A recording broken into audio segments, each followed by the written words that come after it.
जय हिंद साथियों, मैं आनंद चौहान आप सभी का हार्दिक स्वागत करता हूं आपके अपने परिवार टीचिंग विद आनंद चौहान में। उम्मीद करता हूं आप सभी लोग बेहतरीन, शानदार, ज़बरदस्त तरीके से अपनी एसएससी जीडी 2025 को ध्यान में रखते हुए बहुत ही अच्छे तरीके से आप तैयारी को कर रहे होंगे।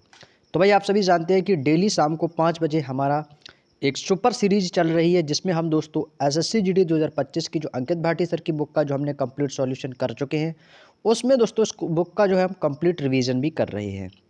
और इस रिवीजन सीरीज में हम करते क्या हैं कि आपको डेली आपको एक टॉप 20 क्वेश्चंस लेकर आते हैं, जो कि इस बुक से रिलेटेड तो हैं ही, साथ ही साथ आपके पीवाईक्यू बेस्ड क्वेश्चंस हैं, जो कि आपके किस टाइप के लेवल्स के जो क्वेश्चंस आपके एग्जाम में जो बनते हैं वो किस किस लेवल तक बन सकते हैं।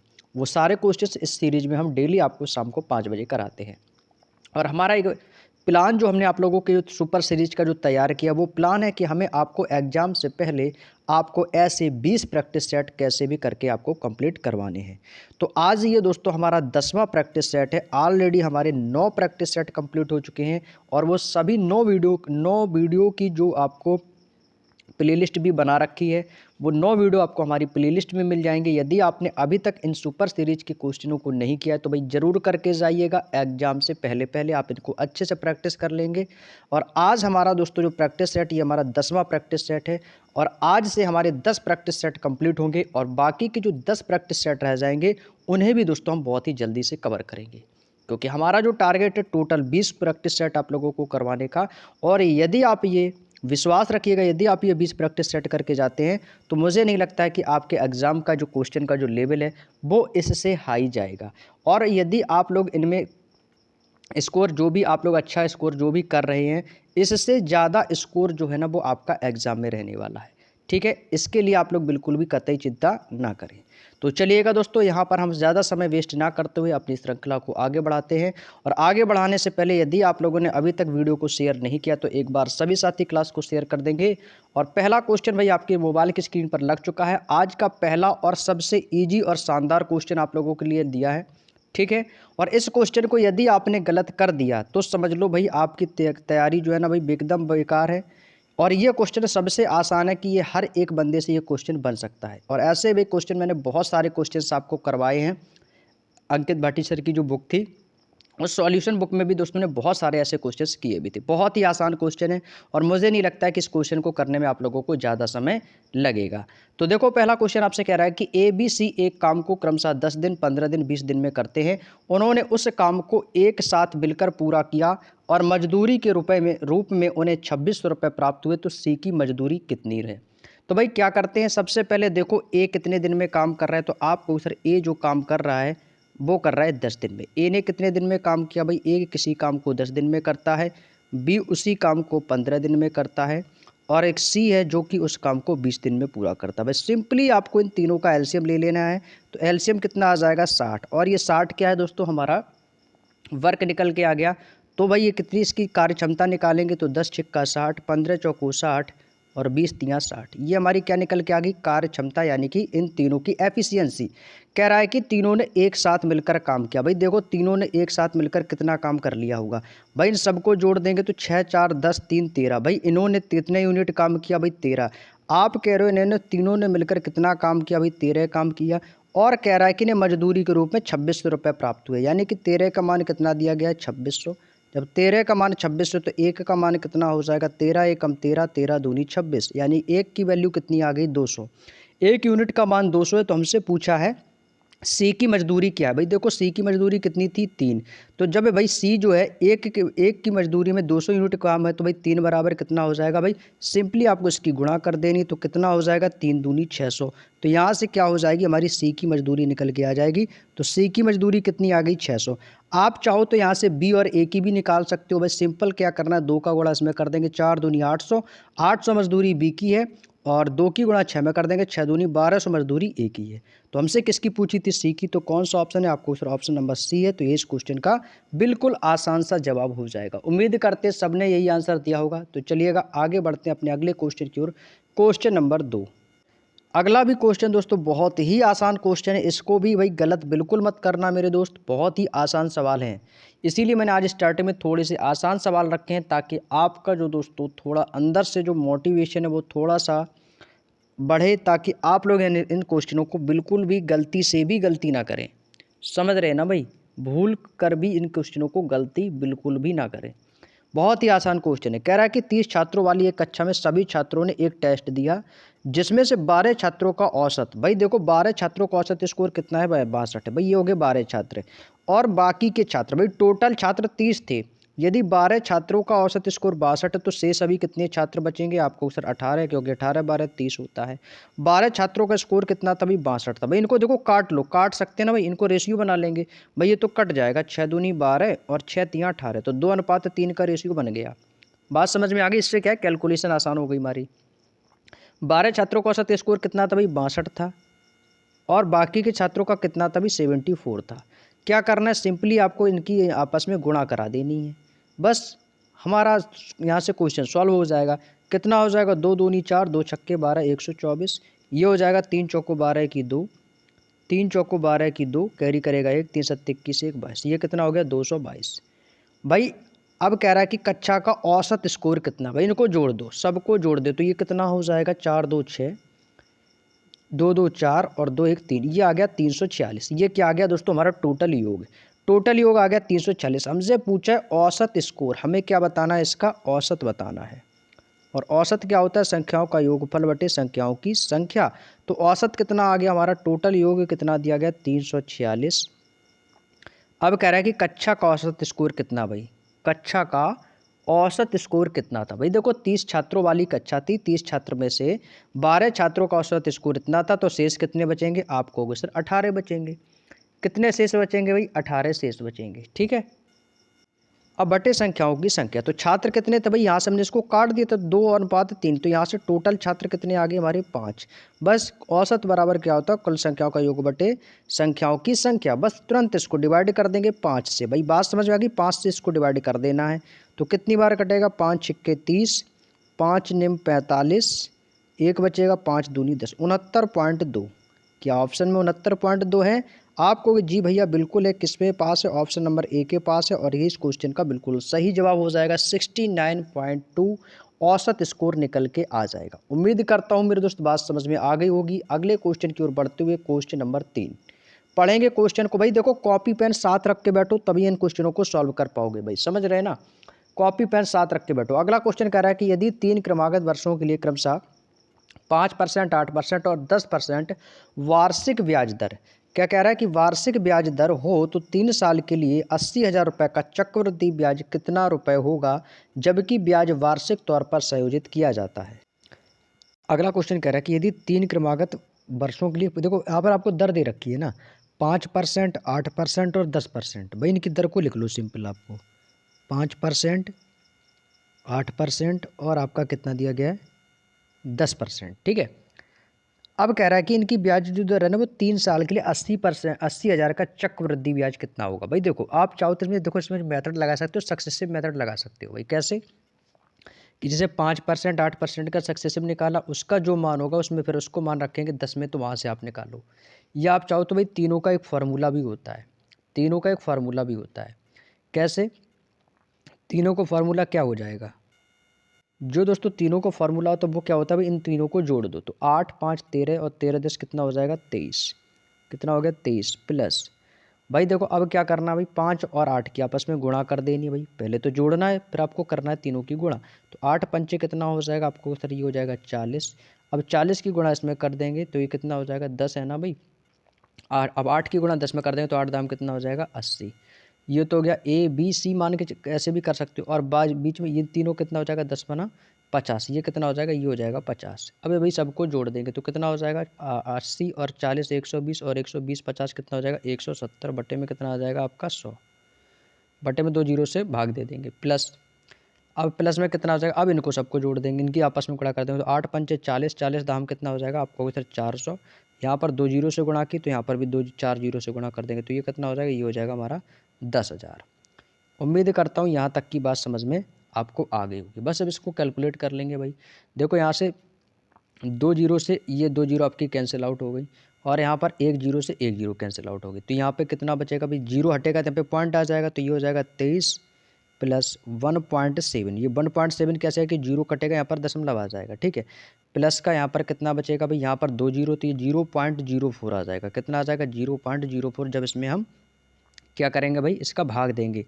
जब यहाँ पे क्या बचा, यहाँ पे तो आपका केवल और केवल 4 बचा है ना, 4, तो 4/100, तो 4/100 का मान कितना होता है 0.04 होता है भाई। कितना होता है भाई 0.04 होता है भाई। बात समझ में आ गई भाई। अब इनको जोड़ देंगे, अब इनको जोड़ देंगे तो 23 एक 24, ये कितना हो गया भाई 24। पॉइंट है ना भाई, पॉइंट लगा देंगे। ये कितना है भाई 7 है, 7 यहाँ पे कितना भाई 4, तो ये कितना हो जाएगा 74। यानी कि इसका जो मान आ जाएगा वो कितना आ गया भाई 24.74। इतनी बात समझ में आ गई, 24.74।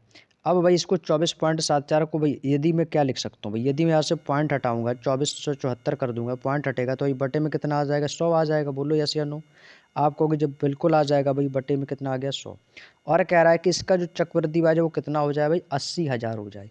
तो बस हो कितना आ जाए 80,000, गुणा कर देंगे 80,000, बटे में कितना आ जाएगा आपका 100। बस कैलकुलेट कर लो इसको, सिंपल ही इसको कैलकुलेट कर लो, आंसर आ जाएगा भाई।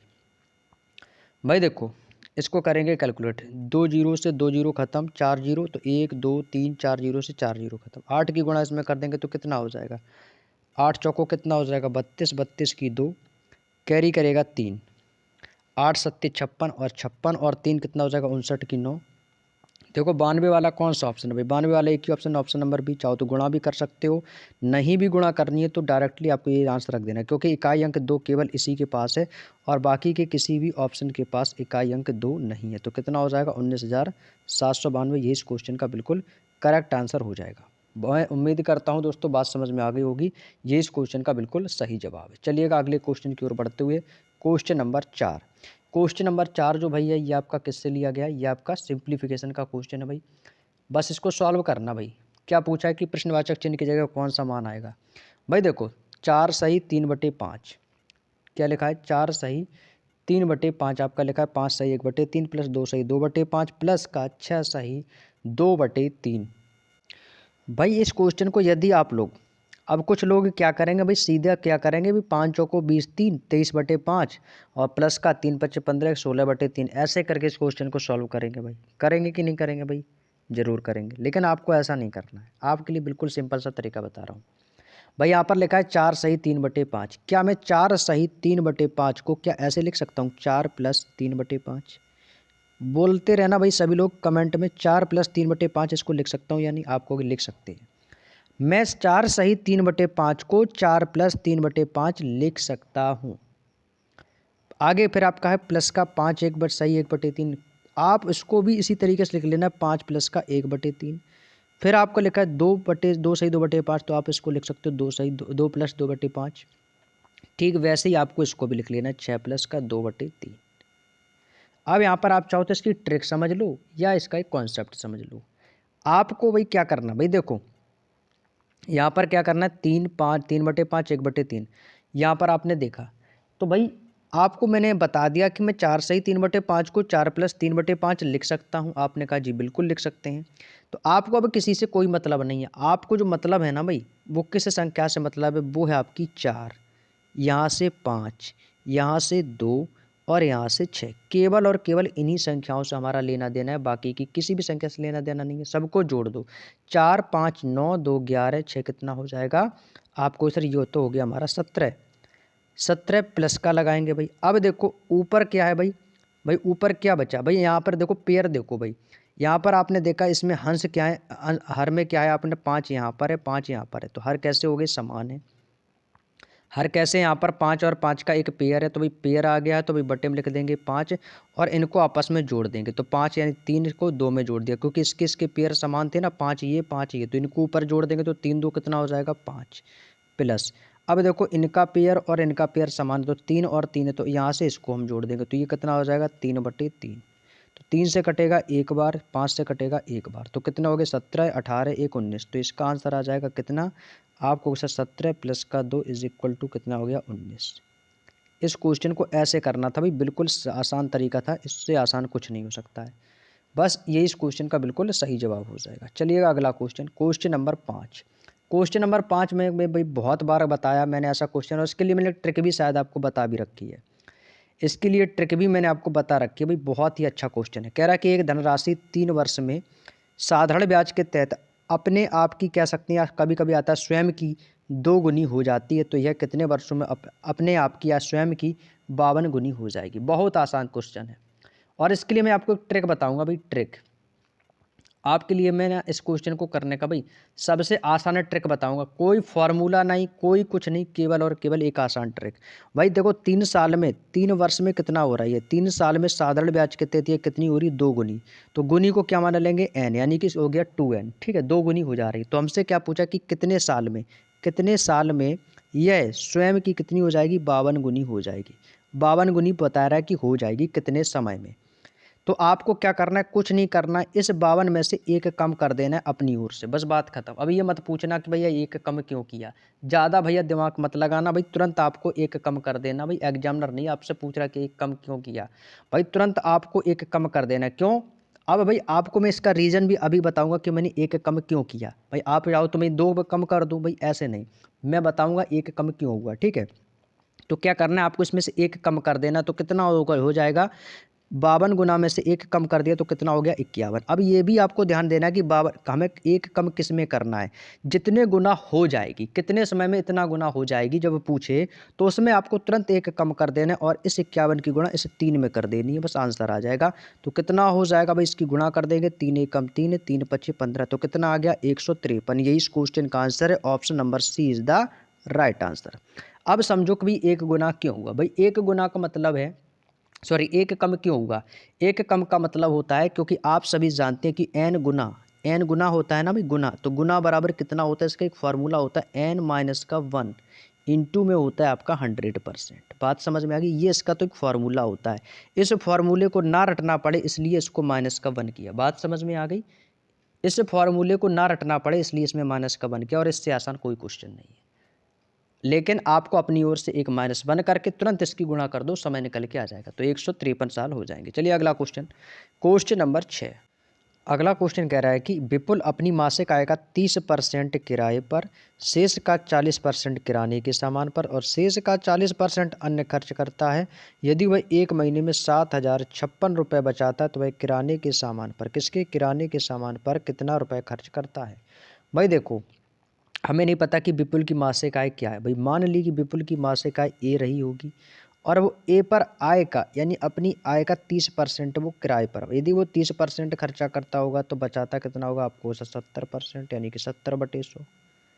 आगे फिर क्वेश्चन में क्या बोला है कि वो 60% किराने पर यदि वो 60% किराने के सामान पर बेचता है तो बचाता कितना होगा, 40/100। और शेष का 40%, तो शेष का 40% बचाता कितना होगा, 60/100। ये आ जाएगा। और कह रहा है कि एक महीने में उसकी बचत कितनी है, भाई बचत है उसकी 7,056, यानी बराबर किसकी है, 7,056 के। अब इसको कैलकुलेट करेंगे आप लोग। भाई देखो यहाँ सबसे पहले तो जीरो समेटो, सबसे पहले तो यहाँ से जीरो को समेटेंगे, तो एक जीरो से एक जीरो खत्म, एक जीरो से ये, और एक जीरो से एक जीरो ये खत्म। बात समझ में आ गई, बात समझ में आ गई या नहीं। अब देखो इसको काटेंगे, ये किससे कटेगा भाई, 4 से काट देते हैं, 4 से कटेगा नहीं कटेगा, 7 से काट दो इसको, 7 से ये तो ख़त्म हो गया, 7 एकम 7 जीरो, और ये हो जाएगा 7 अट्ठे 56, 1008। 4 से काट देंगे इसको, 4 दूनी 8, और 2 बचेगा, 4 पंचे 20, 4 दूनी 8, 252। 6 से इसको काट देंगे, 6 चौको 24, और 2 बचेगा, 6 दूनी 12, तो कितना आ गया 42। और नीचे आपके भाई ये कितने हैं, 10 दाम 100 और 100 दामन 1000, तो 42 गुणा 1000 हो जाएगा। तो ई की वैल्यू यहाँ से कितनी आ गई आपको, सर ये हो जाएगा 42 गुणा 1000 इज इक्वल टू कितना हो जाएगा, 42,000। कितना हो जाएगा मेरे दोस्त आपको, सर ये हो तो हो जाएगा 42,000। तो ए का मान कितना आ गया भाई, यहाँ से ए का मान जो निकल के आ गया वो आ गया 42,000 रुपये।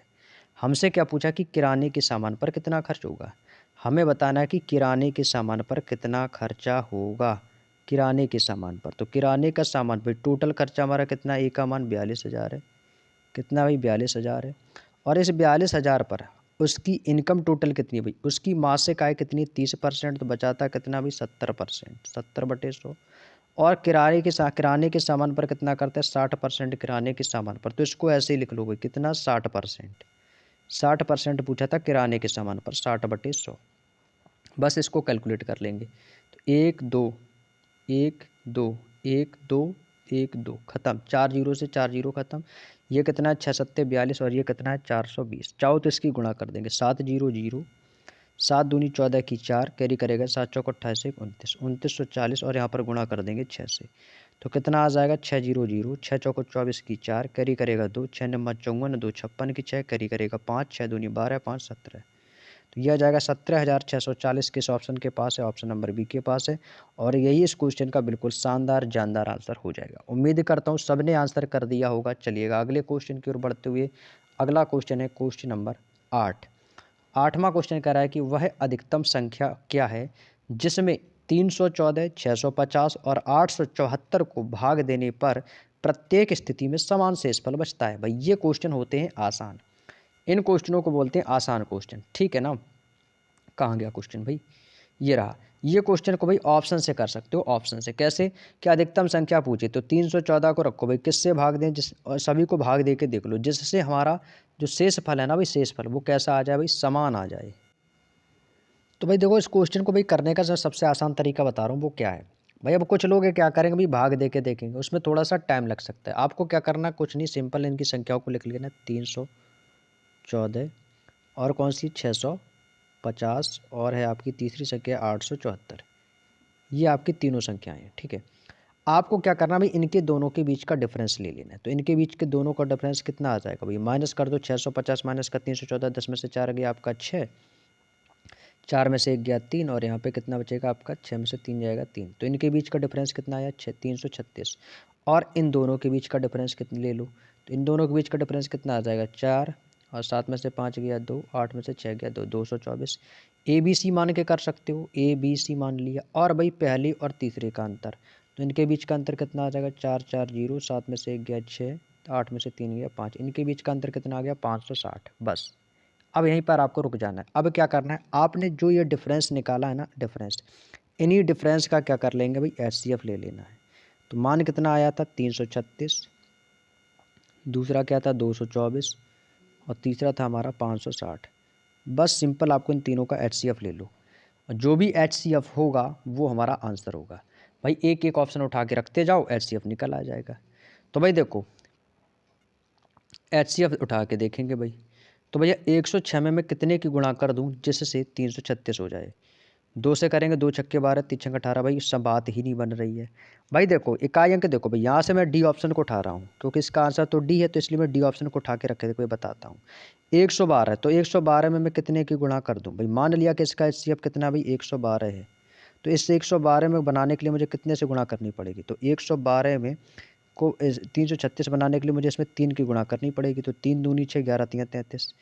अब उसी प्रकार से जो इसका एचसीएफ मैंने 112 माना है, अब इसको मुझे 224 बनाना है, तो मुझे कितने की गुणा करनी पड़ेगी, आपको इसे मुझे 2 की गुणा करनी पड़ेगी। तो 2 दूनी 4, 11 दूनी 22। ठीक उसी प्रकार से इसको 560 बनाना है, तो किससे गुणा करनी पड़ेगी, 5 से करनी पड़ेगी। 5 दूनी 10, 11 पचे 55, 1 56। यानी कि इसका एचसीएफ एग्जैक्टली जो इसका एचसीएफ निकल के आ गया वो कितना आ गया 112। इसका मतलब ये क्वेश्चन का बिल्कुल राइट आंसर है। तो यहाँ पर लास्ट में आपको तुरंत आपको ऑप्शन को चेक करना है। इससे क्या भाई हमारा क्वेश्चन जो है बिल्कुल आसान तरीके से आ जाएगा। क्लियर। चलिएगा अगर कोई क्वेश्चन को लेकर दिक्कत हो तो कमेंट कर देना, जब भी समय मिलेगा रिप्लाई जरूर मिलेगा, ठीक है।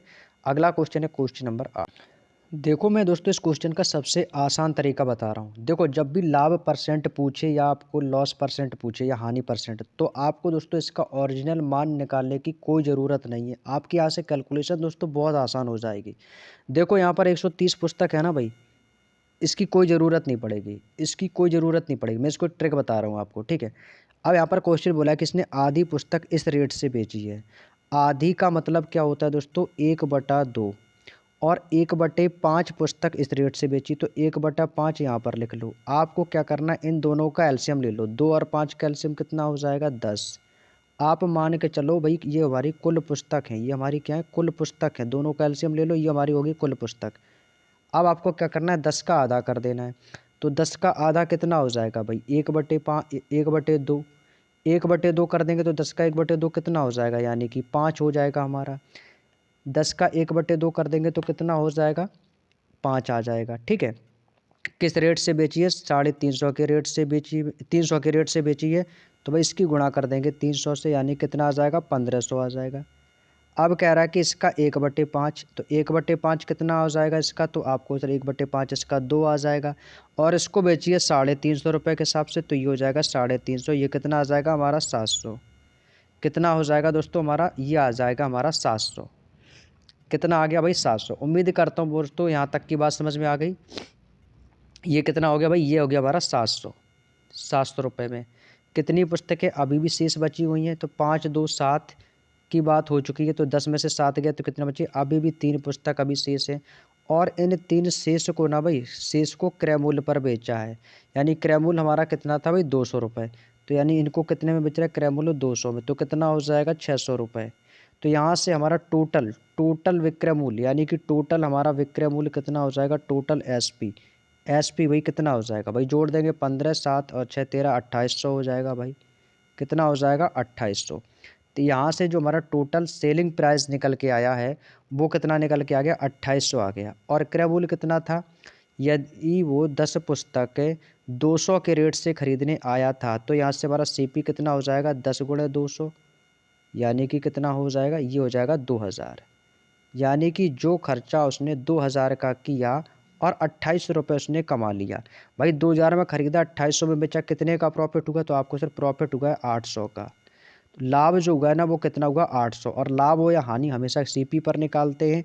तो भाई लाभ हुआ है 800 का, और बटे में सीपी कितना था हमारा 2000, और गुणा कर देंगे भाई 100 से, गुणा कर देंगे 100 के। बस इसको कैलकुलेट कर लेंगे, 0 से 0 खत्म, ये 0 से ये खत्म, 2 से कटेगा 40 दूनी 80, यानी कितना आ जाएगा हमारा 40% इस क्वेश्चन का बिल्कुल सही जवाब आ जाएगा। बात समझ में आ गई, तो 40% इस क्वेश्चन का बिल्कुल सही जवाब है, option number B is the right answer. उम्मीद करता हूँ समझ में आ गया होगा। नेक्स्ट क्वेश्चन, अगला क्वेश्चन है क्वेश्चन नंबर 9। अगला क्वेश्चन तो बहुत आसान है भैया, क्रॉस मेथड वाला क्वेश्चन आ गया, मिक्सचर एंड डेलीगेशन का। आप लोगों को मैंने कई बार कराया है प्रैक्टिस सेट में। तो भाई इस क्वेश्चन को आप लोग करेंगे सॉल्व। इस क्वेश्चन को ना भाई आप लोग करेंगे सॉल्व। भाई देखो, कह रहा है कि एक बर्तन में स्पिरिट, एक तरफ लिख लो स्पिरिट और दूसरी तरफ लिख लेंगे वाटर, इनके पानी, इनका जो मिश्रण का रेशियो वो कितना भी 4:3 के रेशियो में दिया गया है। और कह रहा है कि अगर इस मिश्रण में 5 लीटर स्पिरिट और 5 लीटर पानी मिला दिया जाए तो स्पिरिट और पानी का जो नया रेशियो वो हो जाता है हमारा 5:4। भाई सबसे पहले ये देखो भाई मिला क्या रहा है, भाई 5 लीटर स्पिरिट मिला रहा है, ये क्या कर रहा है भाई 5 लीटर इसमें स्पिरिट और मिला रहा है, और 5 लीटर ये वाटर यानी कि पानी मिला रहा है। भाई इसकी क्रॉस मेथड लगा देंगे, इसका भैया क्रॉस मेथड लगा दो भाई। इसकी गुणा इसमें कर देंगे, कितना हो जाएगा 5 3 15, सॉरी उल्टा गुणा कर रहा हूँ भाई, 4 की गुणा इसमें कर देंगे, कितना हो जाएगा 16, 5 की गुणा 3 में कर देंगे तो कितना हो जाएगा 4 चौको 16, 5 3 15। इन दोनों के बीच का डिफरेंस कितने का आ गया भाई, 1 का डिफरेंस आ गया, 1 का डिफरेंस। अब इसकी गुणा इसमें कर देंगे, इसकी गुणा इसमें कर देंगे, 5 25 हो जाएगा और 5 चौको 20 हो जाएगा। और इनके दोनों के बीच का डिफरेंस कितने का आ गया 5 का, यानी 1 यूनिट की वैल्यू कितनी आ गई 5, 1 का मान कितना आ गया 5। हमसे क्या पूछा है कि बर्तन में पानी की प्रारंभिक मात्रा, तो पानी कहाँ है बर्तन में, भैया बर्तन में पानी कहाँ पर है, यही तो है वाटर। तो प्रारंभिक मात्रा थी कितनी 3, जब 1 का मान 5 है तो 3 का मान कितना हो जाएगा 5 की गुणा कर देंगे, 3 5 कितना हो जाएगा 15। यानी इस क्वेश्चन का जो राइट आंसर आएगा वो आ जाएगा option number D 15 litre. I hope कि आप लोग बात को समझ गए होंगे। तो आगे अपनी श्रृंखला को बढ़ाते हुए अगले क्वेश्चन से मुलाकात कराते हैं। आज का क्वेश्चन नंबर 10। अब देखो क्वेश्चन में बोल रहा है कि अमन के पास निश्चित संख्या में 20 रुपये और 10 रुपये के मूल्य के वर्ग के नोट हैं, जिनमें की राशि 390। यदि प्रत्येक प्रकार के नोटों की संख्या परस्पर बदल दी जाए तो नई राशि की तुलना में 90 रुपये कम हो जाती, तो 20 रुपये मूल्य वाले वर्ग के नोटों की संख्या ज्ञात कीजिए।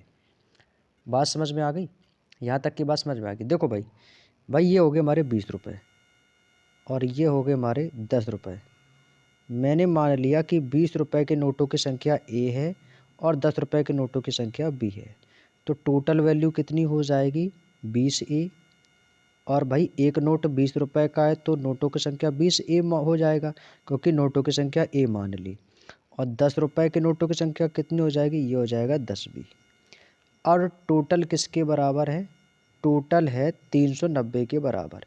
टोटल किसके बराबर है, टोटल 390 के। अब देखो सवाल क्या कह रहा है, सवाल कह रहा है कि अगर मैं नोटों की संख्या को परस्पर बदल दी जाए, यानी कि पलट दूं, यानी कि 20 रुपये के नोट और 10 रुपये के नोट, संख्या कह रहा है कि पलट दूं, यानी कि बी को इधर ले जाऊं और ए को इधर ले जाऊं, तो ये कितना हो जाएगा, तो ये हो जाएगा हमारा 20b प्लस कितना हो जाएगा, ये हो जाएगा 10a। और ये कह रहा है कि 90 रुपये कम हो गए। भाई पहले 390 थे, अब कितने हो जाएंगे, 90 रुपये कम कर देंगे, यानी कितना हो जाएगा, 300 हो जाएगा। अब कितना हो जाएगा भाई, अब हो जाएगा हमारा 300 रुपये। अब देखो मेरे पास यहाँ पर दो समीकरण बन गए, एक तो हमारा समीकरण ये है, दूसरा समीकरण ये। थोड़ा सा क्वेश्चन लेंदी होगा भाई, ठीक है, थोड़ा सा कैलकुलेटिव क्वेश्चन है। अब देखो क्या करेंगे, एक बार दोनों को प्लस कर दो। यदि प्लस करेंगे तो ये 20a और 10a कितना हो जाएगा हमारा 30a प्लस, और एक बार इनको प्लस कर देंगे तो 10b और 10a कितना हो जाएगा, ये हो जाएगा हमारा 30b। कितना हो जाएगा भाई, 30b हो जाएगा ना भाई। अच्छा ये 20b है, ठीक है, 20 और 10 कितना हो जाएगा, 30b, ये हो जाएगा हमारा 30b बराबर। इनको भी एक बार जोड़ देंगे, 3 दूनी 690, कितना हो जाएगा, 690 हो जाएगा। अब देखो ये कितना हो गया, 690। तो यहाँ से देखो, अब देखो यहाँ से यदि मैं 30 कॉमन ले लूँगा तो अंदर क्या बचेगा, a प्लस बी बराबर में कितना बचेगा हमारा 690 बचेगा, ठीक है। अब इसको जीरो से जीरो उड़ा दिया, 3 से इसको काट दिया, 3 दूनी 6, 3 त्रिका 9, 23, यानी a प्लस बी का मान कितना आ गया भाई, 23 आ गया। अब एक बार क्या करो, एक बार ये तो आपने यहाँ से कर लिया, एक बार आपने क्या कर दिया प्लस, अब एक बार माइनस कर दो। अब एक बार यहाँ से यहाँ तक क्या करना है, माइनस करना है। भाई देखो 20 में से 10 गया तो कितना बचेगा आपको सर, 10a प्लस 10 में से 20 में से 10 जा रहेगा तो फिर क्या बचेगा, 10b। अब इसमें से ये घटा देंगे तो कितना बचेगा हमारा, 90। घटा रहा हूँ तो यहाँ पर देखो माइनस नहीं, प्लस नहीं माइनस कर दो। यहाँ पर क्या हो जाएगा, प्लस नहीं माइनस हो जाएगा, ठीक है। यहाँ पर मैंने गलत कर दिया, यहाँ पे आपको क्या कर देना, माइनस कर देना, ठीक है। यहाँ पर क्या हो जाएगा, माइनस का ये कितना हो जाएगा, यहाँ से मैं 10 फिर से कॉमन ले लूँगा तो ये कितना हो जाएगा, a माइनस का b बराबर में बचेगा 90। जीरो से जीरो खत्म, a माइनस बी का मान कितना आ गया, a माइनस का b, a माइनस बी का मान कितना आ गया, तो a माइनस बी बराबर कितना आ गया, 9। यहाँ से इसका मान 9 है, इसका मान कितना है, 23। भाई एक बार इनको जोड़ दो और एक बार घटा दो। तो यहाँ से हमसे पूछा है कि 20 रुपये के नोटों की संख्या क्या हो जाएगी। अब देखो यहाँ से मैं ए की वैल्यू निकाल सकता हूँ, ठीक है। ए की वैल्यू कैसे निकालूंगा, दोनों को जोड़ देंगे तो 23 9 कितना हो जाएगा, 32। दोनों को जोड़ देंगे, 23 9 32, 2 से डिवाइड कर देंगे तो कितना आ जाएगा, ये आ जाएगा 16। हमसे क्या पूछा है कि 20 वर्ग के नोटों की संख्या ज्ञात कीजिए। तो भाई देखो 20 वर्गों के नोटों की संख्या मैंने तो ए मानी थी ना, और ए की वैल्यू ही देखो 16 आ चुकी, तो यानी कितने नोट हो जाएंगे, 16 ही हो जाएगी। तो ऑप्शन नंबर सी इस क्वेश्चन का बिल्कुल सही जवाब हो जाएगा। उम्मीद करता हूँ समझ में आ गया होगा। थोड़ा सा क्वेश्चन जो है थोड़ा सा कैलकुलेटिव है क्वेश्चन, लेकिन आप इसको समझने की कोशिश ज़रूर करना, ठीक है। अच्छा क्वेश्चन है, इसको कह सकते हैं कि थोड़ा सा क्वेश्चन हार्ड था, ठीक है। चलिए अगला क्वेश्चन है क्वेश्चन नंबर 11। क्वेश्चन में बोल रहा है, क्वेश्चन नंबर 11 है, यदि 10 अंकों की संख्या 620x 976/52 88 से विभाज्य है तो x square plus y square का न्यूनतम मान क्या होगा। भाई देखो 88 को, देखो 88 का डिविजिबल, यदि मैं 88 से डिविजिबल कह रहा है ना, तो 88 है जो संख्या हमारा 88 से डिविजिबल है, तो ये संख्या जो है हमारी क्या 8 और 11 से डिविजिबल होगी, तो 8 और 11 से, तो यह 11 अट्ठे 88 हो जाएगा, यानी कि इससे हो जाएगा हमारा, हो जाएगा ना। अगर संख्या 11 से डिविजिबल है तो क्या ये y है, तो क्या लास्ट के 3 अंक हमारे 8 से डिविजिबल होने चाहिए, क्योंकि हमसे कैसा बताना, न्यूनतम मान पूछा है ना, एक्स स्क्वायर और वाई स्क्वायर, तो हमारी कम से कम वैल्यू एक्स की भी हो जाएगी और वाई की। तो क्या मैं वाई की सबसे कम वैल्यू 0 मान लूँ, तो ये कितना हो जाएगा 052। क्या ये 8 से कटेगा 052, भैया ये तो नहीं कटेगा। अब जब 0 से नहीं कटेगा तो मैं y की वैल्यू 1 मान रख दूँ तो ये 152 हो जाएगा। तो क्या ये 152 8 से कटेगा, क्या 152 8 से कटेगा, तो भाई काट के देख लो, 8 एकम 8, कितना बचेगा 7, 8 नेम 72, 8 नेम 72, तो ये तो कट गया भाई, 8 एकम 8, 8 नेम 72, ये तो कट गया है। तो यहाँ पर भैया y का मान हमारा कितना मैंने रखा था 1, तो y का मान कितना हो गया 1 मिल गया। अब देखो हमारी संख्या क्या बन जाएगी, हमारी जो संख्या बन गई वो बन गई 620x 976, वाई का मान कितना है 152। अब आपको क्या करना है, 11 की डिविजिबिलिटी लगानी है, और 11 का डिविजिबिलिटी से क्या हो जाएगा भाई, देखो इसको अल्टरनेट करके चलेंगे। अल्टरनेट का मतलब क्या होता है, एक एक को छोड़कर। तो ये कितना हो जाएगा भाई, 6 से 0, 0 से 9, 9 से 6 और 6 से 5। तो ये कितना हो जाएगा, 6 और 2 का x से और x का 7 से, 7 का किससे हो जाएगा, 7 का 1 से और 1 का 2 से। तो भाई इनको जोड़ेंगे तो ये कितना हो जाएगा, ये कितना हो जाएगा, 6 और 9 6 15, 15 6 21 और 21 5 कितना हो जाएगा, 21 5 कितना हो जाएगा, 26। तो ये तो हो गया 26 और ये कितना हो जाएगा, 9 2 11 11 सॉरी 2 और 2x 2 7 2 9 और 9 1 10 2 12। तो ये हो जाएगा 12 प्लस एक्स।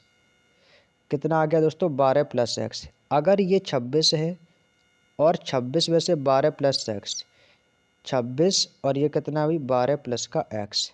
इतनी बात समझ में आ गई, इतनी बात समझ में आ गई। इसको बोलते हैं अल्टरनेट मेथड, ठीक है। तो इसको मैंने जोड़ा तो कितना आ गया, ये आ गया 12 प्लस का एक्स। अब इन दोनों के बीच का डिफरेंस देखो, या तो 0 हो या 11 हो।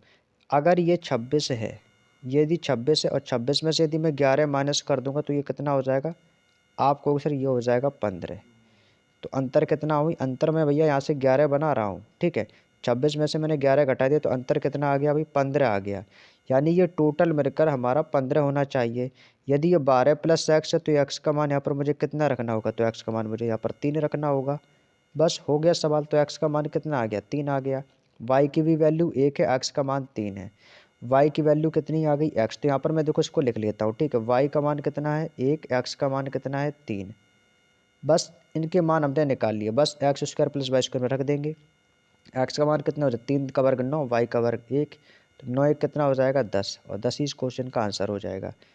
उम्मीद करता हूँ समझ गए होंगे। Option number D is the right answer. चलिएगा अगला क्वेश्चन है, क्वेश्चन नंबर 12। अगला क्वेश्चन कह रहा है कि व्यंजक को सरल कीजिए। भाई देखो, क्या ये वाली लाइन देखो, ये 3.52 स्क्वायर माइनस का 1.25 स्क्वायर, ये कौन सा फार्मूला आपको नज़र आ रहा है। आप कहोगे सर ये तो मेरे को फार्मूला नज़र आ रहा है, किसका, क्या ये फार्मूला ए स्क्वायर माइनस का बी स्क्वायर का फार्मूला तो नहीं है क्या ये। आप कहोगे जी भैया वैसा ही है। तो बस इसका फार्मूला क्या होता है, ब्रैकेट में होता है ए प्लस का बी और एक ब्रैकेट में होता है आपका ए माइनस का बी। बस इसको रख दो, आंसर आ जाएगा। तो ए स्क्वायर माइनस का बी स्क्वायर बराबर ए प्लस बी ए माइनस बी। एक बार जोड़ दो, एक बार घटा दो। तो कितनी है संख्या हमारी, तो आप क्वेश्चन 3.35 प्लस का 1.25 प्लस क्यों किया भैया, एक बार जोड़ना है और एक बार इनको घटा देना है। तो 3.35 माइनस का 1.25 और वटे में आपको दिया गया ही है क्या, 3.35 प्लस का 1.25। तो इससे ये कैंसिल आउट, बस इसको यहाँ से घटा देंगे, घटा दो आंसर आ जाएगा। 3 में से 1 गया 2, 5 में से 5 जाएगा, कितना बचेगा 0। 3 में से 2 गया 1 पॉइंट, 3 में से 1 गया 2, तो 2.10।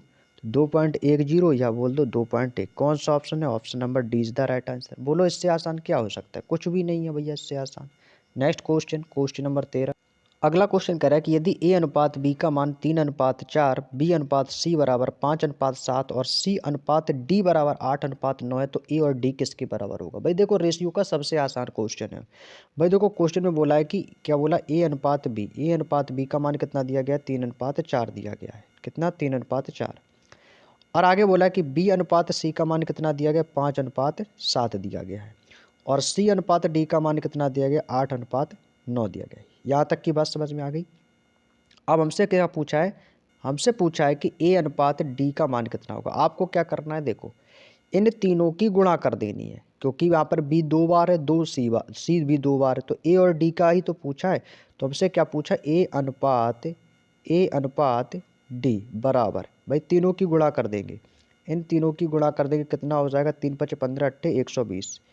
120 अनुपात लगाएंगे भाई, ये कितना हो जाएगा, 4 7 28 और 28 गुणे 9 कर देंगे तो 28 9 252। भाई ये कन को काटेंगे तो ये कटेगा तो कितनी बार कटेगा, ये आपका कट जाएगा 4 से, काटे क्या 4 3 12 और ये कट जाएगा 4 6 24, 4 3 12। ये भी कट जाएगा, 30 को काटेंगे तो 30 एकम 30, यानी 3 से काट दो, 3 एकम 3 और 3 दूनी 6, 3 एकम 3। ये आ गया हमारा 10:21। तो कौन सा ऑप्शन है भाई 21 10:21 वाला एक ही ऑप्शन है, option number C is the right answer. उम्मीद करता हूँ बात समझ में आ गई और इस क्वेश्चन का बिल्कुल सही जवाब हो जाएगा। बस बिल्कुल सिंपल सा था क्वेश्चन। चलेगा अगले क्वेश्चन पर चलते हैं भाई। अगला क्वेश्चन क्वेश्चन नंबर 14 है। अगला क्वेश्चन कह रहा है कि एक व्यक्ति ने 28,000 रुपये पर एक मेज और एक सोफ़ा खरीदा और उसने सोफे को 10% के लाभ पर और मेज को 15.25% के लाभ पर बेचा। यदि उसका कुल लाभ 13% था तो सोफे और मेज का क्रय मूल्य के बीच का डिफरेंस कितना है। भाई देखो इस क्वेश्चन को ना एलिगेशन मेथड से करोगे ना भाई बहुत आसान बन जाएगा क्वेश्चन। एलिगेशन मेथड से भाई देखो कह रहा है कि एक मेज है और एक सोफ़ा है। देखो ये होगी हमारी टेबल और एक तरफ लिख लेंगे सोफ़ा है। ठीक है, टेबल को कितने परसेंट के लाभ पर बेचा, 10% के लाभ पर बेचा। सोफ़ा को बेचा भी 15.25% के लाभ पर। और इसे जो कुल लाभ हुआ है ना, कुल लाभ जो चीज़ हमारी कुल होती है ना भाई, कुल उसको हम बीच में लिखते हैं। कहाँ पर लिखते हैं, बीच में। तो कुल लाभ कितना हुआ, 13%। एलिगेशन मेथड से करेंगे भाई इसको। एलिगेशन क्या होता है भाई, इस टाइप से इसको इससे घटा के यहाँ पर लिख देंगे, इसको घटा के इसको यहाँ पर लिख देंगे। ऐसे ही तो करते हैं। तो 10 में से 13 माइनस कर देंगे तो कितना बचेगा आपको, 3। और 15.25 में से 13 माइनस कर देंगे तो ये बचेगा आपका 2.25। ये तो बचेगा भाई, 15 में से 13 जाएगा 2 और पॉइंट का 25। यहाँ से जैसे ही मैं ये पॉइंट हटाऊंगा, जैसे ही ये पॉइंट यहाँ से हटेगा तो यहाँ पर 2 जीरो बढ़ा सकते हैं। तो ये कितना हो जाएगा, 225 अपॉन अनुपात है 300। भाई इसको अभी मैं काट सकता हूँ भाई, 25 निम्मा 225 और 25 से कटेगा 25 से का 25 और 25 दूरी 50। अभी भी कटेगा, 3 तिया 9 और 3 से कटेगा 4 बार, 3 चौको 12। तो हमारा रेशियो कितना आ गया, 3:4 का। अब ये जो 3:4 आया ना, ये क्या है, ये जो निकल के आया ये हमारा निकल के आ गया CP यानी कि कॉस्ट प्राइस क्रय मूल्य। क्रय मूल्य कितना है, 3:4। तो टोटल कितना है हमारा, तो टोटल जो क्रय मूल्य है ना भाई वो कितना है हमारा, जोड़ देंगे तो 3 4 कितना हो जाएगा, 7। वो कह रहा है नहीं, इसमें जो है ना मेज और सोफ़ा का टोटल क्रय मूल्य कितना था, कितने में खरीदा था, 28,000 में। यानी 7 की वैल्यू आपको कितनी दे रखी है, 28,000। 7 की वैल्यू कितनी दे रखी है, 28,000। जब 7 की वैल्यू 28,000 तो 1 का मान कितना हो जाएगा, 7 एकम 7, 7 चौको 28। तो 1 की वैल्यू कितनी आ गई, 4,000। हमसे क्या पूछा है, मेज के क्रय मूल्य और उनके बीच का अंतर। तो भाई ये रहा 3, ये रहा 4, इनके बीच का अंतर कितने का आया, 1 का। और 1 की जो वैल्यू है ना वो भी 4,000 ही निकल के आ गई है। जब 1 की वैल्यू 4,000 रही तो डिफरेंस भी 1 है, तो यानी कि वैल्यू भी हमारी कितनी रहेगी, 4,000 ही रहेगी। तो ऑप्शन नंबर 20 क्वेश्चन का बिल्कुल सही जवाब हो जाएगा। उम्मीद करता हूँ मेरे दोस्त बात समझ में आ गई होगी। तो आगे बढ़ते हैं अपने अगले क्वेश्चन की ओर, क्वेश्चन नंबर 15। अगला क्वेश्चन कह रहा है कि एक चोर 3 बजे दोपहर को 3 बजे एक कार में एक बैग चोरी करके 50 किलोमीटर प्रति घंटे की चाल से गाड़ी चलाते हुए भागता है। यदि 4 PM पर चोर की स्थिति का पता चल जाता है तो उसका मालिक अपनी कार से 70 किलोमीटर प्रति घंटे की चाल से उसका पीछा करता है, तो चोर को कब पकड़ लेगा। भाई देखो ऐसे ही देखो, मालिक और चोर आ गया तो कभी चोर और सिपाही आ जाते हैं ना। तो ऐसा क्वेश्चन में आपको डेली प्रैक्टिस सेट में आपको देखने को मिल रहा होगा। इससे जानते हो क्या एक्सपीरियंस होगा आप लोगों को कि ऐसा क्वेश्चन एग्जाम में बनेगा। प्रैक्टिस सेट उठा के देखो, PYQ क्वेश्चन आपको देखने को मिलेंगे। तो ये चोर सिपाही वाला जो क्वेश्चन है ना भाई, अपने माइंड में बिल्कुल पानी की तरह रट लो या घोल के पी लो, क्योंकि ये क्वेश्चन ना एग्जाम में देखने को मिलेगा आपको। फिर मत कहना कि सर एग्जाम में आया था क्वेश्चन, हम उसको सॉल्व नहीं कर पाए। तो अभी समय है तो प्रैक्टिस ताबड़तोड़ कर लो इस पर, इसीलिए तो प्रैक्टिस सेट आप लोगों की करा रहा हूँ। ठीक है, और आज का प्रैक्टिस सेट जो है ना भाई, कह सकते हैं एक अच्छे लेवल का था और अच्छे क्वेश्चन से। देखो कह रहा है कि चोर चोर ने चोरी कब की, तो चोर ने जो चोरी की ना वो 3 PM पर की है और मालिक को कब पता चला, 4 PM पर। तो भैया 3 PM से 4 PM कितना समय लग गया उसको पता करने में। तो इनके दोनों के बीच का जो डिफरेंस आ गया वो आ गया 1 घंटा। यानी कि मालिक को 1 घंटे बाद पता चला है कि चोर उसकी उसकी कार से एक बैग चोरी करके भाग गया। और चोर कितने किलोमीटर प्रति घंटे की चाल से भाग रहा है। तो यदि मैं चोर की बात करता हूँ तो चोर ना 50 किलोमीटर प्रति घंटे की चाल से दौड़ रहा है। यानी 1 घंटे में चोर कितनी दूरी तय कर लेगा। तो आप कहो सर यदि वो 50 की चाल से दौड़ रहा है 1 घंटे में, यदि 50 की चाल से दौड़ रहा है तो वो 1 घंटे में उसने 50 किलोमीटर की दूरी चोर ने तय कर ली होगी। बोलो यस या नो। आपको कि जी सर बिल्कुल चोर ने 50 किलोमीटर की दूरी 1 घंटे में तय कर ली। अब यहाँ पर ये तो हो गया इसका मालिक, ये हो गया इसका मालिक।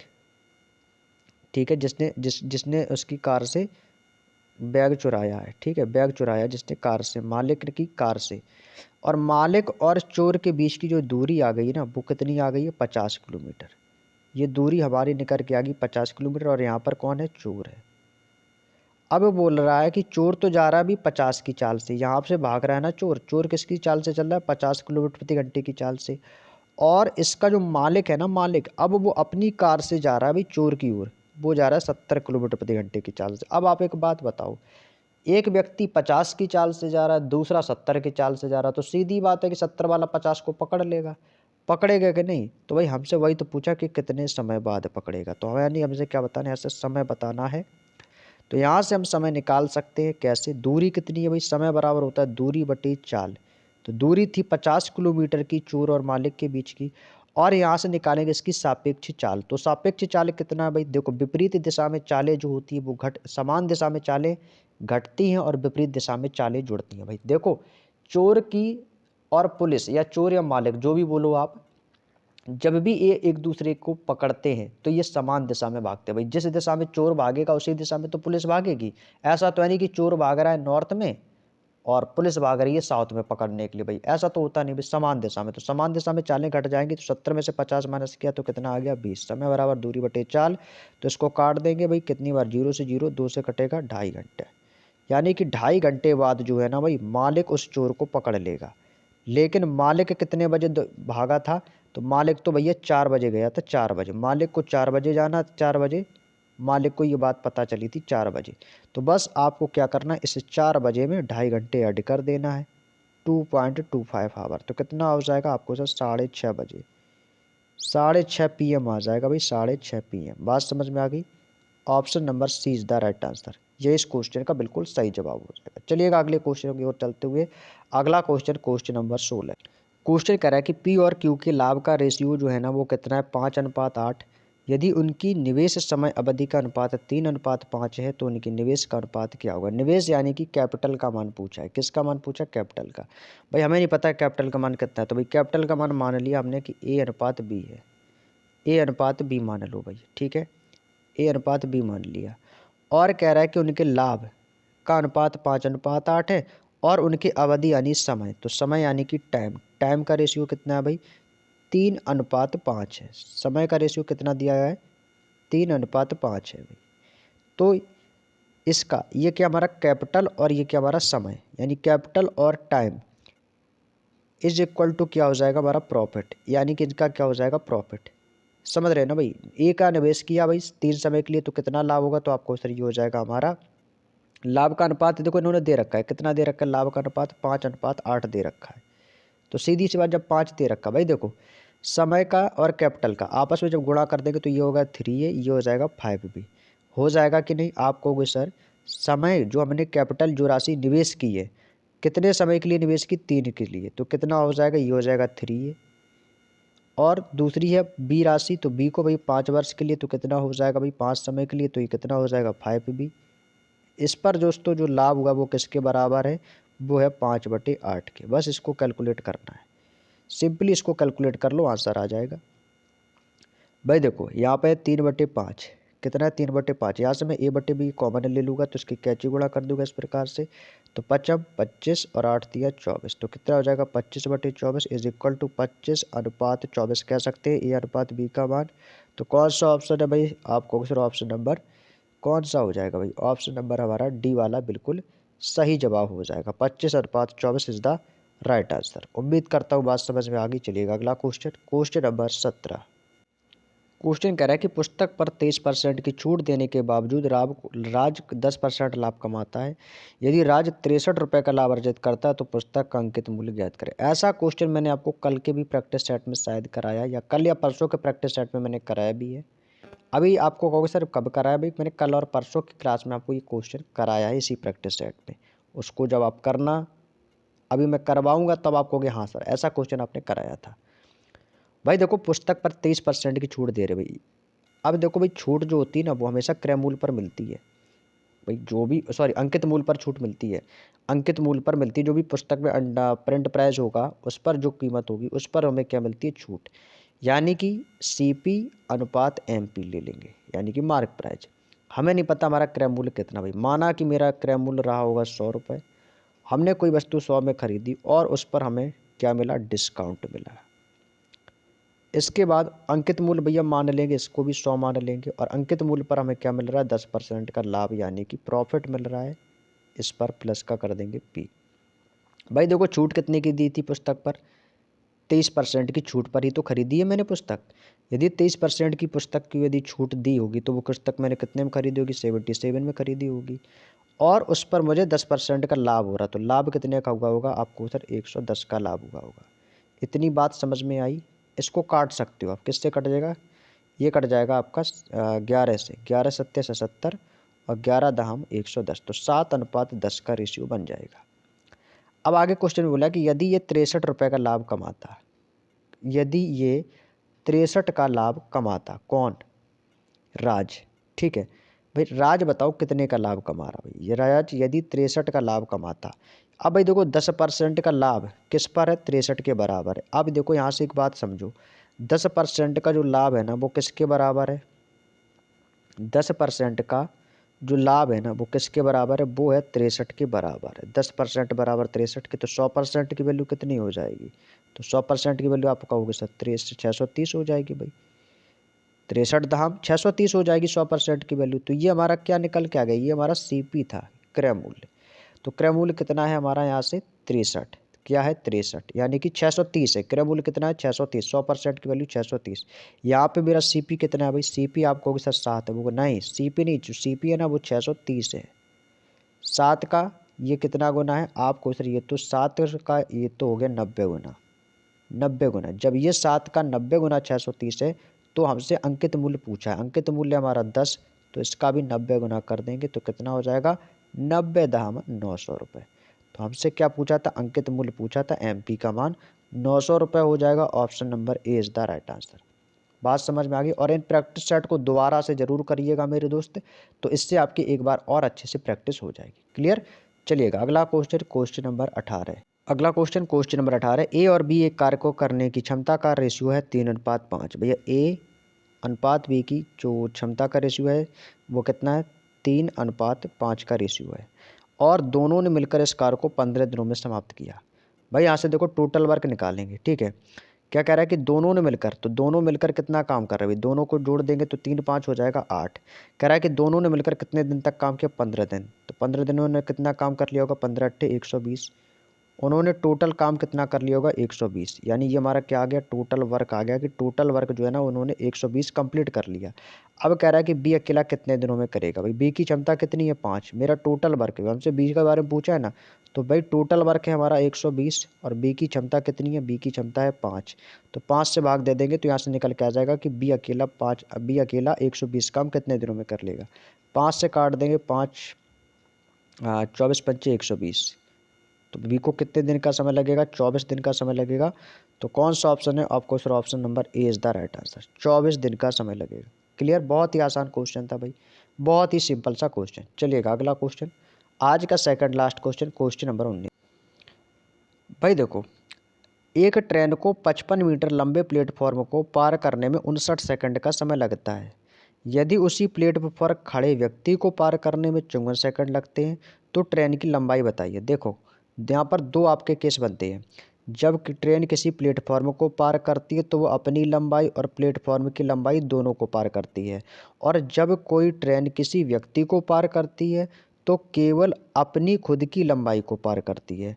तो यहाँ ट्रेन कह रहा है कि यहाँ पर 59 सेकंड में प्लेटफॉर्म को पार किया है ना भाई, 55 मीटर लंबा प्लेटफॉर्म है ना, तो ये अपने खुद की लंबाई यानी कि इसकी टी को 59 सेकंड में पार किया है, और अपनी खुद की लंबाई को कितने सेकंड में पार किया भाई, टी के बराबर 54 सेकंड में पार किया है। तो यदि मैं आपसे पूछूं कि केवल 55 मीटर को कितने समय में पार किया होगा, इसमें से ये घटा देंगे तो 59 - 54 कर दें 5 सेकंड में पार किया होगा। यानी कि मैं कह सकता हूँ कि 5 सेकंड में वो कितने मीटर जाती है, 55 मीटर जाती है। तो 1 सेकंड में कितने मीटर जाएगी, आपको सर 1 सेकंड में 11 मीटर जाएगी। तो हमसे पूछा है कि ट्रेन की लंबाई कितनी है, तो देखो ट्रेन तो अपनी लंबाई तो 54 सेकंड में पार कर देती है, तो 54 सेकंड में कितनी दूरी जाएगी, तो 11 × 54 कर देंगे। तो आप क्या कहोगे सर, 11 × 54 इज इक्वल टू कितना हो जाएगा, 594 मीटर। गुना करेंगे तो कितना आ जाएगा 594, 11 चौको 44, 11 पचे 55, 4 59। तो कौन सा ऑप्शन हो जाएगा? Option number 20 the right answer. बिल्कुल सिंपल सा क्वेश्चन था, उम्मीद करता हूँ समझ गए होंगे। आगे चलते हैं अपने आज के अंतिम और लास्ट क्वेश्चन की ओर। क्वेश्चन नंबर 20, बात समझ में आ गई। क्वेश्चन नंबर 20 कह रहा है कि 40 सेंटीमीटर व्यास वाली धातु की किसी गेंद को पिघलाकर 0.5 सेंटीमीटर 0.5 सेंटीमीटर त्रिज्या वाली छोटी छोटी गेंद बनाई जाती है, तो ऐसी कितनी छोटी गेंदें बनाई जा सकती है? ऐसा क्वेश्चन मैंने आपको बुक सॉल्यूशन में भी कराया था, बिल्कुल सेम वैसा ही क्वेश्चन है। बताएंगे इस क्वेश्चन का आंसर क्या होगा। अब देखो, इस क्वेश्चन में मैंने आपको एक बात बताई थी 2D 3D वाले क्वेश्चन में, कि जो व्यास होते हैं ना, व्यास वो त्रिज्या का दोगुना और त्रिज्या व्यास की आधी होती है। तो यहाँ पर देखो व्यास कितना है भाई, डी, डायगोनल कितना दिया गया हमें 40 सेंटीमीटर। तो यहाँ से आप त्रिज्या निकाल सकते हो आर का मान। तो त्रिज्या क्या हो जाएगी? व्यास की आधी। तो 40 का आधा कितना हो जाएगा? 20। 40 का आधा कितना हो जाएगा? त्रिज्या हो जाएगी हमारी 20। ये बात समझ में आ गई। आर यानी त्रिज्या का मान 20 कैसे आया? क्यों? क्योंकि त्रिज्या व्यास की आधी होती है। तो 40 का आधा कितना हो गया? 20। बात समझ में आ गई। तो 40 का आधा कितना हो गया? कितना हो जाएगा? 20। बस इतनी बात यहाँ पे समझ लो। ये हो जाएगी हमारी त्रिज्या, ये हमारा डायमीटर है 40। क्लियर। अब देखो जो बड़ी गेंद है उसका आयतन कितना हो जाएगा? 4/3 पाई, और त्रिज्या आर हमारी कितनी है? 20। आर का क्यूब है ना भाई, 4/3 पाई आर क्यूब, ये हो जाएगा क्यूब। और जो छोटी छोटी गेंद बनी है ना, उनका जो आयतन है वो कितना है? 4/3 पाई, और एक छोटी त्रिज्या कितनी है? छोटी गेंदों की त्रिज्या आधी हो जाएगी, तो यानी कि 1/2 का क्यूब। यानी ऐसी कितनी गेंदें और बनेंगी? ऐसी वो एन गेंद बनी होगी, जहाँ से हम एन यानी कि छोटी छोटी गेंदें कितनी बनाई जा सकती उनकी संख्या निकाल सकते हैं। देखो 4/3 पाई से 4/3 पाई गया, ये कितना हो जाएगा? 20 का क्यूब कितना हो जाएगा आपको? सर ये हो जाएगा 8000 हो जाएगा। 8000 बराबर 2 का घन हो जाएगा 8, तो 1/8। 1/8 गुणा में कितना हो जाएगा? एन हो जाएगा। तो बस यहाँ से एन की वैल्यू निकाल सकते हैं। 8000 × 8, इसकी तो गुणा हो जाएगी। 8/8 कितना हो जाएगा? 64,000। कितना हो जाएगा भाई आपको? सर ये हो जाएगा 64,000। बहुत ही अच्छा क्वेश्चन था। तो यानी कि कितनी गेंदें बनाई जा सकती हैं आपको? सर 64,000 गेंदें बनाई जा सकती हैं। तो ऑप्शन नंबर कौन सा होगा? सी इज़ द राइट आंसर। उम्मीद करता हूँ मेरे दोस्त बात समझ में आ गई। तो इस क्वेश्चन का जो राइट आंसर आ जाएगा वो कितना आ जाएगा? 64,000। उम्मीद करता हूँ ये 20 क्वेश्चन दोस्तों आपको आज के इस प्रैक्टिस सेट में जो मैं आप लोगों के लिए लेकर आया था, अपने आप में एक बेहतरीन क्वेश्चन थे और बहुत ही शानदार क्वेश्चन थे, इंपॉर्टेंट थे कि इस लेवल के क्वेश्चन आपके एग्जाम में बन सकते हैं। ठीक है, तो आज का सेशन कैसा लगा मेरे दोस्त? कमेंट करके ज़रूर बताइएगा। वीडियो अच्छा लगा हो तो लाइक कर देना। और आप लोग को भाई क्या सजेशन, हमें क्या सजेस्ट करना चाहते हो, तो इसके लिए भी आप लोग हमें कमेंट में ज़रूर साझा किया करें। और हम अपनी क्लास को कैसे बेहतरीन कर सकते हैं, इसके लिए भी आप लोग हमें ज़रूर बताया करें। ठीक है, क्योंकि भाई आप लोग इस परिवार के सदस्य हैं, तो सदस्य के नाते भाई आप लोग हमें ज़रूर गाइड किया करें, ताकि हमें एक अलग से एक न्यू नॉलेज मिल सके अपने इस परिवार को आगे बढ़ाने के लिए और आप लोगों के लिए यह बेहतरीन से बेहतरीन कंटेंट लाने के लिए। ठीक है, तो चलिएगा आज के सेशन में इतना ही रखते हैं। और आप लोगों की जो भी रिक्वायरमेंट है मैं सब कुछ याद रखा हूँ, कौन ने क्या कहा है, और सारी चीज़ें जो हैं उस पर भी मैं तैयारी कर रहा हूँ आप लोगों के लिए। जल्दी आपको वो भी क्लासें देखने को यूट्यूब पर देखने को मिल जाएंगी। जैसे आप लोग CAPF HCM की भी मैथ्स और रीजनिंग का सॉल्यूशन चाहते हैं, स्टैटिक्स जीके अंकित भाटी सर की जो जनवरी को लॉन्च हुई थी 2025 की अपडेटेड बुक, उसका भी सॉल्यूशन चाहते हैं, तो भाई उस पे लिए भाई अभी समय है हमारे पास, तो उसके लिए हम तैयारी कर रहे हैं आप लोगों को वीडियो को लाने के लिए आप लोगों के लिए। ठीक है, तो बहुत ही जल्द आपको ये क्लासें भी यूट्यूब पर देखने को मिलेगी, इसके लिए आप बिल्कुल भी चिंता ना करें। बस अपनी तैयारी को बेहतरीन करते रहिएगा आप लोग। तो आज की वीडियो में इतना ही, मिलते हैं नेक्स्ट डे नेक्स्ट क्लास में। तब तक के लिए सभी को जय हिंद जय भारत। और इसका PDF मैं आपको टेलीग्राम चैनल पर प्रोवाइड करा दूंगा।